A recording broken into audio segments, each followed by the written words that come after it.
give them a chance to introduce themselves. Tell us a little bit about your company and your journey, and then we can get going. So, Amit, if you can start, please. Certainly. Hello, everybody. My name is Amit Yadav. I'm co-founder and CTO at TechSur Solutions. I co-founded this company with my wife in 2016. We focused on platform software and data engineering for different domains such as acquisition, immigration, justice programs. Our customers include AO, US courts, Homeland Security, GSA, and health.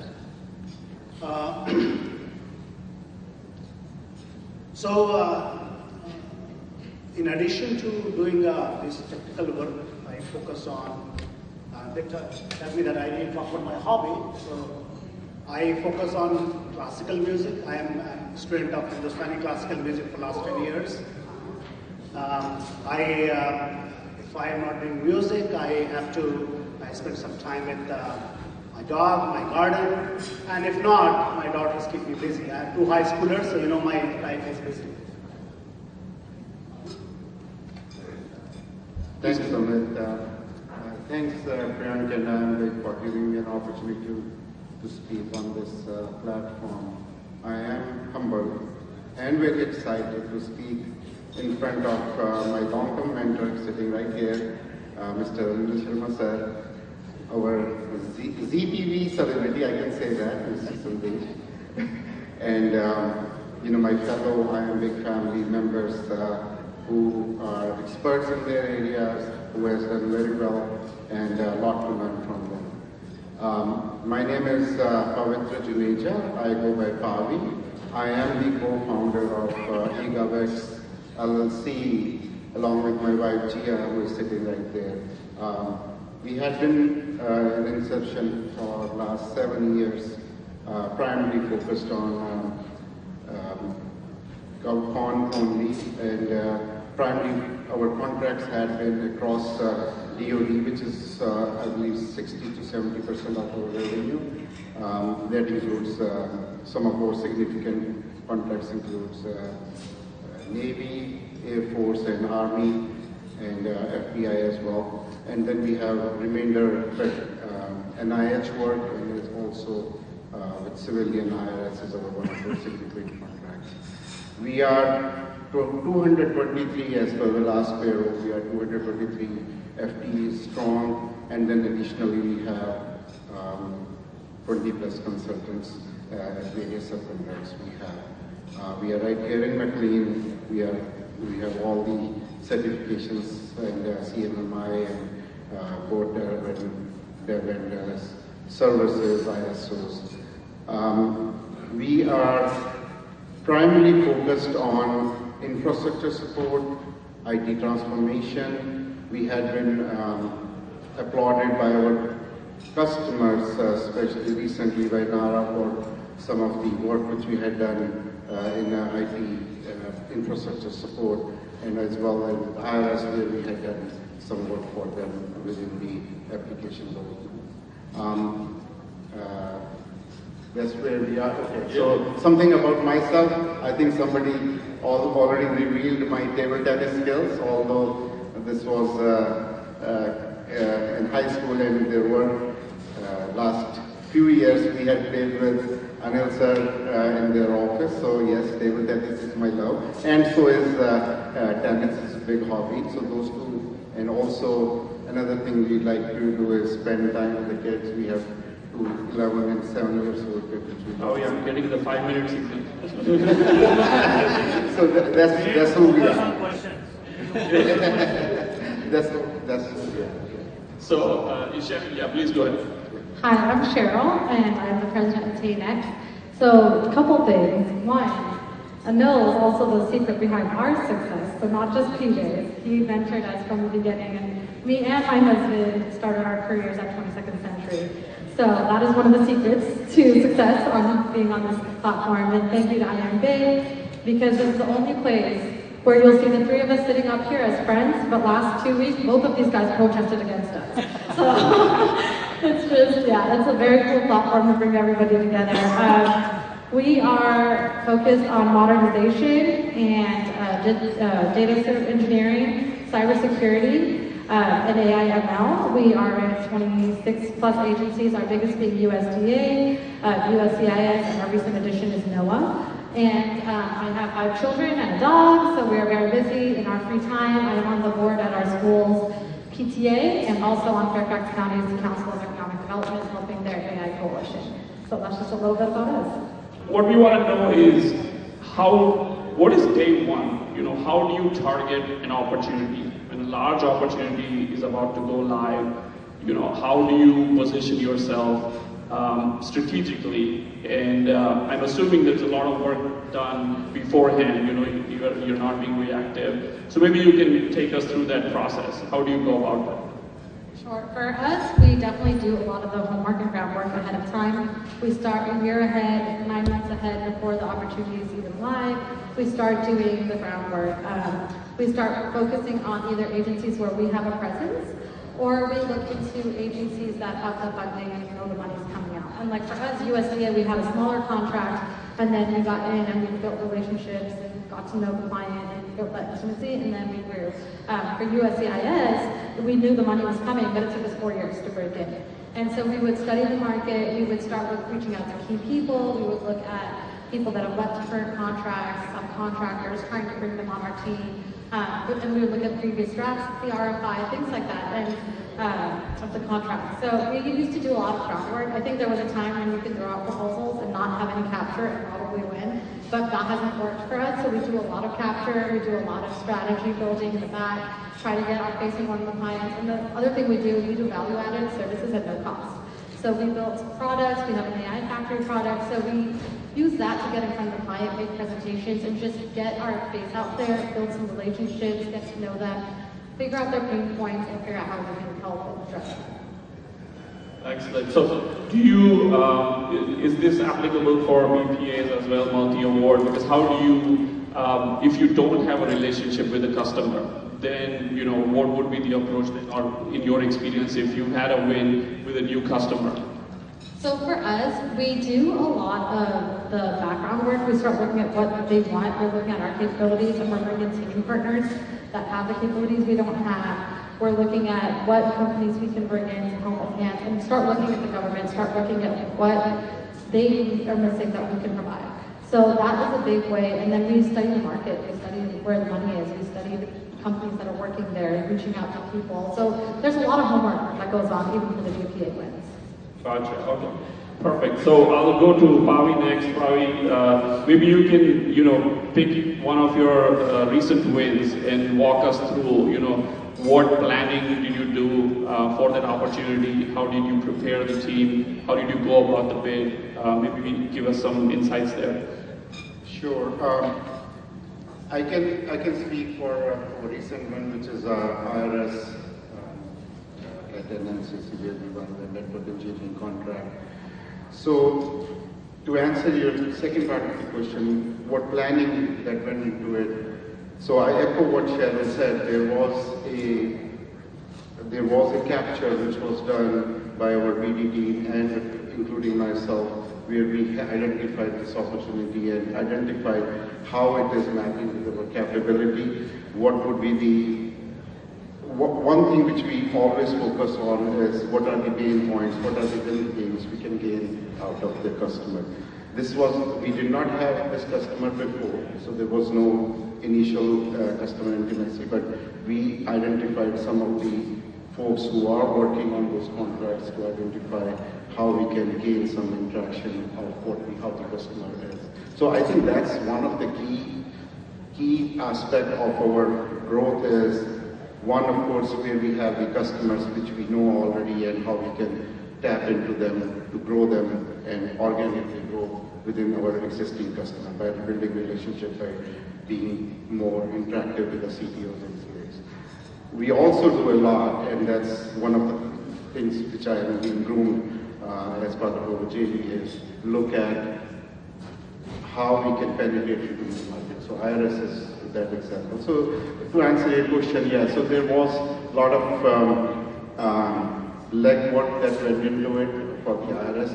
One thing which differentiated us, and I know Mr. Candida said about differentiation, there was a lot of vendors who were already in IRS who were looking at this contract. One of our big differentiators which we realized is our staffing approach. We did not go as a LPTA approach. We went into intelligent staffing. How we can do this in an intelligent way? If they had 63 people, how we can achieve some consolidation ideas within this customer. And we had a big CIT contract doing the same thing. So we leveraged that capability, that experience to identify what would be the right staffing for this. I think that was a big differentiator for us for this contract, how we run it, how we achieve it. Oh, great. That's excellent insight. So that's, ladies and gentlemen, that's for you how to get into a new agency, how to land a new customer. So, Amit, I'll come to you. If you have anything to add, along those lines, when you added a new customer, what did you do differently, and how did you identify and target that opportunity? So certainly we are big believer in land and expand strategy. You go to an agency, you get to an agency, deliver good work, and gain good intimacy with customers, their mission, and then go after the work. We don't go after too many work, we go after very specific, very targeted work that aligns to our capabilities, that we understand our customers and their pain points, their mission well. And we try to remain very focused. And every instance of our win, that has been our strategy. That a customer that we know, we have obviously a gap, we fill that with our partnership. But every place where we have won large bids, it has been customer that we have known. Now obviously as we are trying to get bigger, we will have to expand on that strategy. Sometimes we have to know, we go after work that we don't really know the customer as well, but we'll have to also leverage our relationship. I think that the number one differentiation always has been relationship and knowledge of the customers. There is no way around it. Excellent, excellent. So, in terms of, you know the customer, of course, you know some of their pain points, but there's bound to be competition, right? You are going to have, on a large opportunity, of course, a lot of firms are eyeing it. So how did you differentiate your company to stand out against the competition? Now, how do we differentiate? I think that it starts with understanding the customer mission, customer pain points, and unique ways of solving the problems. Now, what are the unique ways, right? It is, our customers are not very generic agents, it is the people on the other side. So how do we solve those unique problems for the customers? How do we bring the differentiated solutions? And sometimes, I'm talking very generically because the domains can be different and solutions could be different, but ultimately, the people who are going to buy your services, do they believe that the value that you're bringing is the value, the solution they need? And if you can bring that differentiation, you win. There is a differentiation in solutioning, but also there's differentiation in proposal. I think that like last time when we had Gov Con, somebody had said that when you write proposal, not only your every single section or every single page has to be differentiated, they said there has to be value proposition in every line. I have not been able to do that in every line, but I believe that. I believe that a proposal has to demonstrate the value so that when they are evaluating, they can evaluate your proposal higher than others. And then after that, there's some magic. Excellent point, excellent. So thank you for those insights. I'm going to switch it up a little bit because now, given where you are in your journey, and I think we touched upon it a little bit, but you look at the GVACs, right, and the opportunities are getting published left and right. Sheryl, I'll come to you on this one. Take GSA Mass, for example, right? Is there any reactive bidding happening? Do you think it is worthwhile? And again, I ask this question on behalf of all of us because we sometimes look at the opportunity and it's due in 3 weeks and you feel like, oh, all the boxes I can check and we have past performance, we can do this. In your opinion, do you think that is worth something going after, or how do you assess those types of opportunities? So we're very similar to Amit. We do very specialized, and I think earlier we used to kind of go after everything. That was one of the things that I was thinking about. Like we did construction, we did admin, we did everything just to get our foot in the door. But it just took so much time to manage those contracts and the headache of like managing the people and figuring it out, and it wasn't our expertise. So when we kind of pulled away from that and focused more on our niche areas and focused more on building up our capabilities more, I think that's when we saw more growth. So yeah, sometimes once in a while we'll throw out something that's like, oh, we can go after this. But if we don't have any customer like knowledge, any key people, most of the time we don't. George, Pavi, anything to add there? Yeah, so I think this answer I want to answer it in two ways, for two sets of audience, because I feel that over here we have two sets of audience who are small businesses less than 10 million, and then there are small businesses like us, and then of course the large businesses. Large businesses is primarily looking at us from the evening perspective. But I want to give a perspective to small business who are less than 10 million. So you asked about the GVAX, right? That's one thing I would always had been our success factor, is to look at the GVAX, build a pipeline for the year. What are the vehicles, GVAX, DPAs coming for that year, and they are within certain threshold we can bid on. So GVAX and vehicles are, I would say, for a small business, if they are not figuring out a way to prime that, whether it's the CTAs, whether it's some kind of arrangements, I would say that's you are ruining your pipeline. So that's one thing we always go with. So that's how we had done 3 years, 2 years, and still continue to do that. We don't let GVAX or DPAs go away, unless they are totally different, totally outside. So we have a scorecard technique where we look at what is the threshold, what is the how much we have the matching capability. If it is 50 to 60%, let's say, we go after that. When we were 3 years back, it was different thresholds. So we quantify ourselves that way, but I always encourage everybody in small business who are in the growth path to look at all the vehicles and identify ways to go after it. Back to what Sheryl said, and I echo that of course it has to fit your capabilities.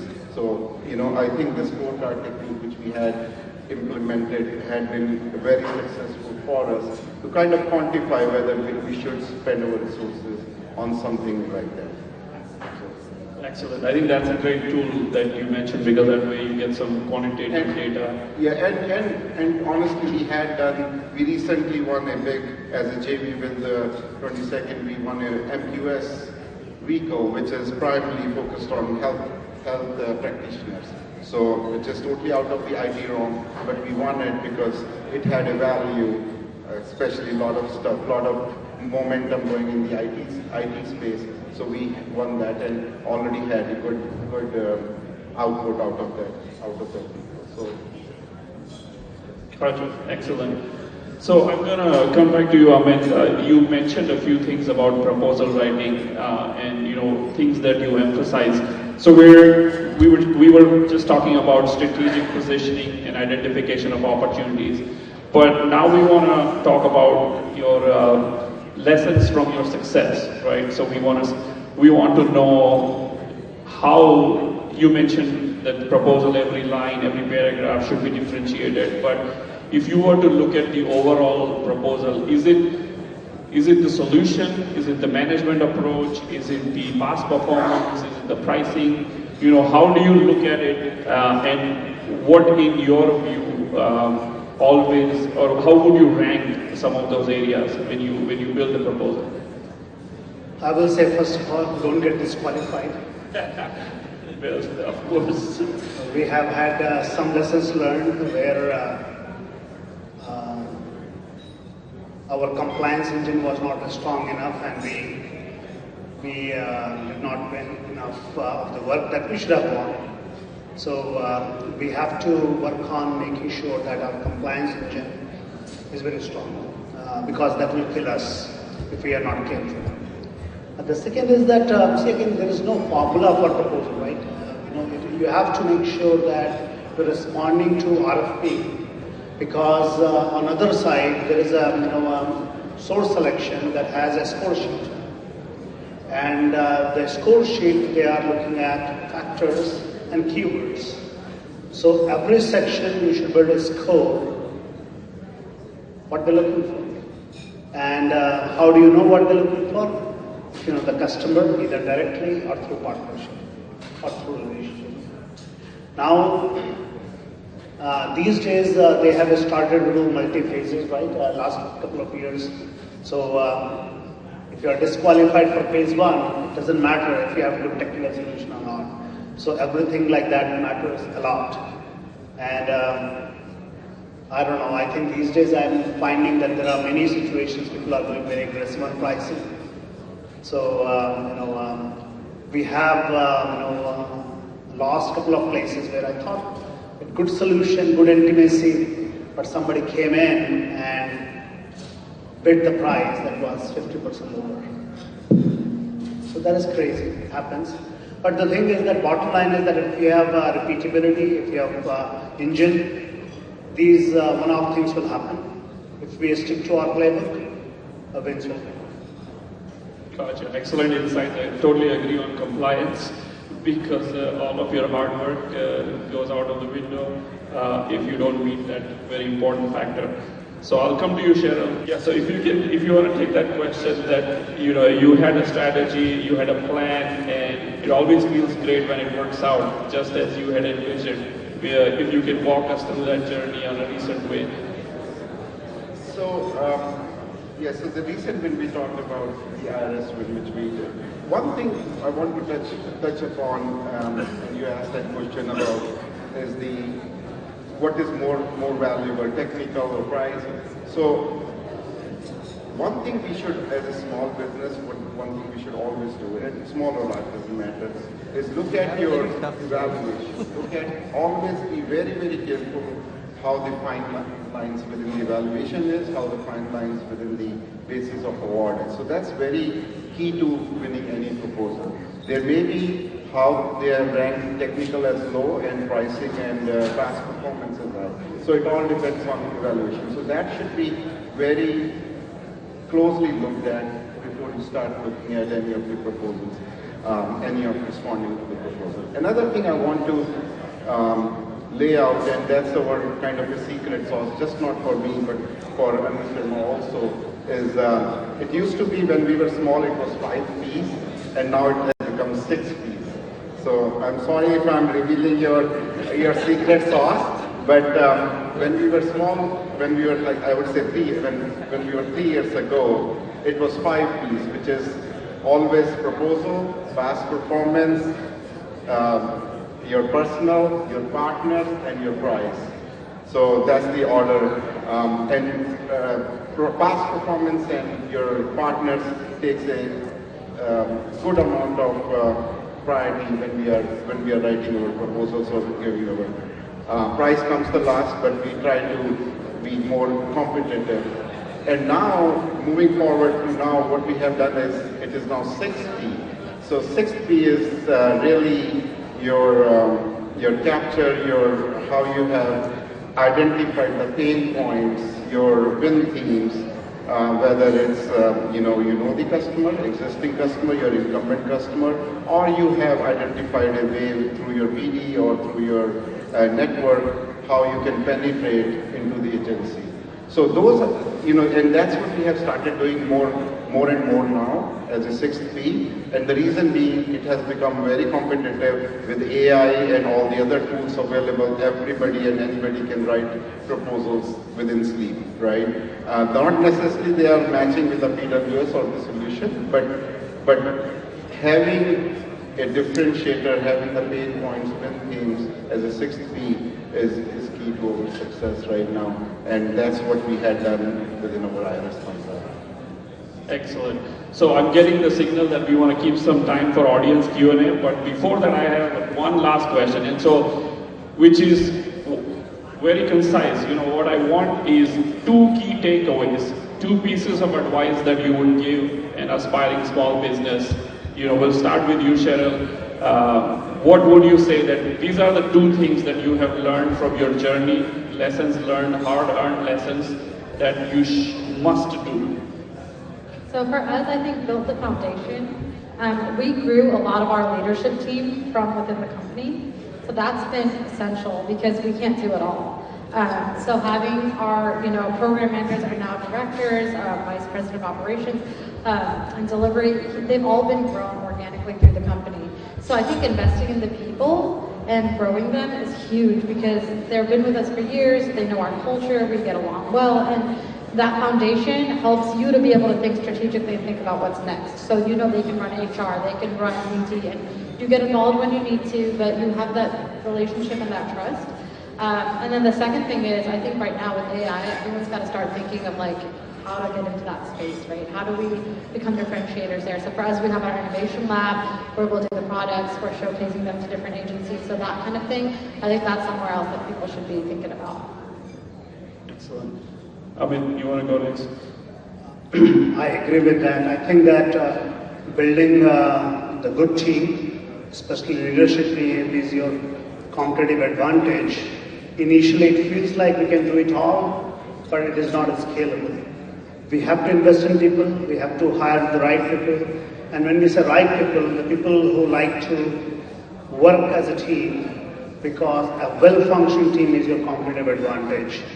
And that's where we have to invest into building, growing, and retaining the team.